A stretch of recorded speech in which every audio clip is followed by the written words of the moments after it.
নমস্কার বন্ধুরা, welcome to my YouTube channel Meena kitchen vlog. আমি চলে এসেছি আবারও তোমাদের কাছে আর একটা নতুন রেসিপি নিয়ে। এই দেখো বন্ধুরা, এটা হলো একদম সম্পূর্ণ নিরামিষ সজনে ডাঁটার মৌরি পোস্ত। আর এই রেসিপিটা আমি কীভাবে করছি তোমরা প্রথম থেকে শেষ পর্যন্ত দেখো এবং আর আমার চ্যানেলটিকে সাবস্ক্রাইব করে দিই, আমার পাশে থাকো। তাহলে চলো বন্ধুরা, তোমরা দেখো আমি এই রেসিপিটা কিভাবে করছি। গাইস, এই দেখো আমি কড়াই বসিয়ে দিয়েছি। কড়াই গরম হয়ে গেছে, এখন আমি এখানে সরষের তেল দিব।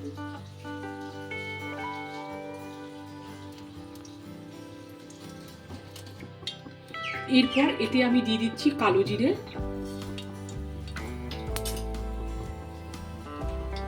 কয়েকটা চেরা কাঁচা লঙ্কা। এরপর এতে দিয়ে দিচ্ছি আগে থেকে কেটে রাখা আলু।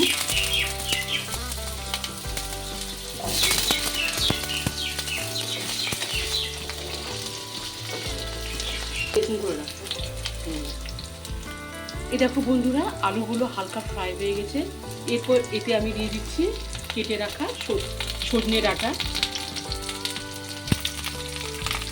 দিচ্ছি আগে থেকে কেটে রাখা বেগুনের পিসগুলো। আমি এই সবজিগুলোকে ভালো করে তেলের মধ্যে ভেজে নেব।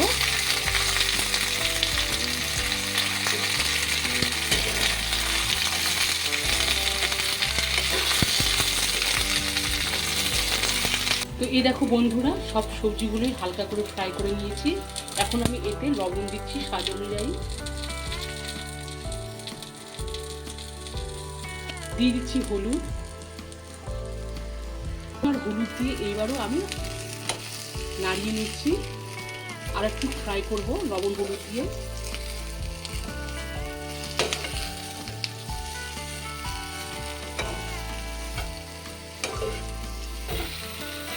এই দেখো বন্ধুরা, একটুখানি ফ্রাই হয়ে গেছে লবণ আর হলুদ দেওয়ার পরে। এখন আমি এতে দিয়ে দিচ্ছি জিরা বাটা 1 চামচ, 1 চামচ দিয়ে দিচ্ছি লঙ্কা বাটা। আর তোমরা যদি চাও এখানে শুকনো লঙ্কা ব্যবহার করতে পারো, আমি এখানে শুকনো লঙ্কা ব্যবহার করছি না।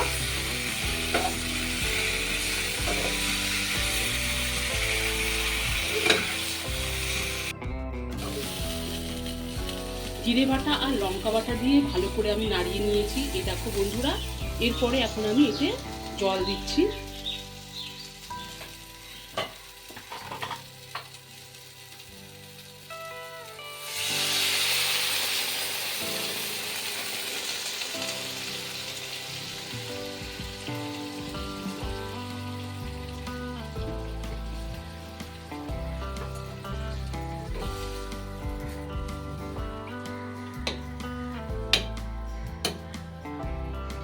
জল দিয়ে আমি এখন ঢাকা দিয়ে রেখে দিচ্ছি।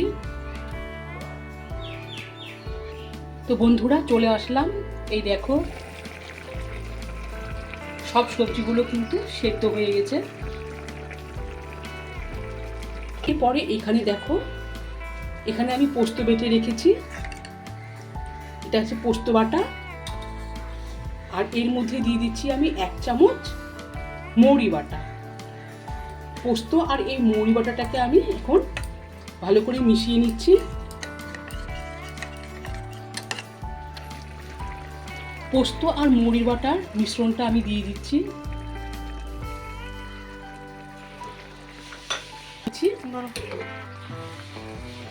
পোস্ত বাটা আর মৌরি বাটার মিশ্রণ দিয়ে এখন আমি নাড়িয়ে নিচ্ছি।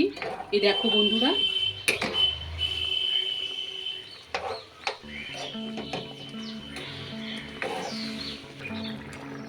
তো বন্ধুরা এই দেখো এখন কিন্তু এই রেসিপিটা একদমই কমপ্লিট। এবারে আমি এখন 2 মিনিটের মতো ঢাকা দিয়ে রেখে দিব, যাতে সমস্ত কিছু ফ্লেভার তরকারির মধ্যে মিশে যায়। তো বন্ধুরা, এই রেসিপিটাও আমার রেডি। সো গাইস, এই দেখো এই নিরামিষ রেসিপিটি একদমই রেডি, সজনে ডাঁটার মৌরি পোস্ত।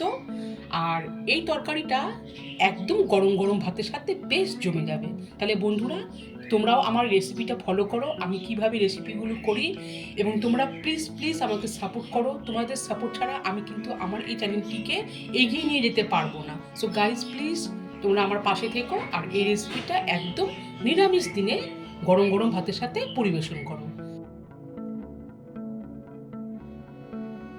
আজকে আসছি বন্ধুরা, টাটা, বাই বাই।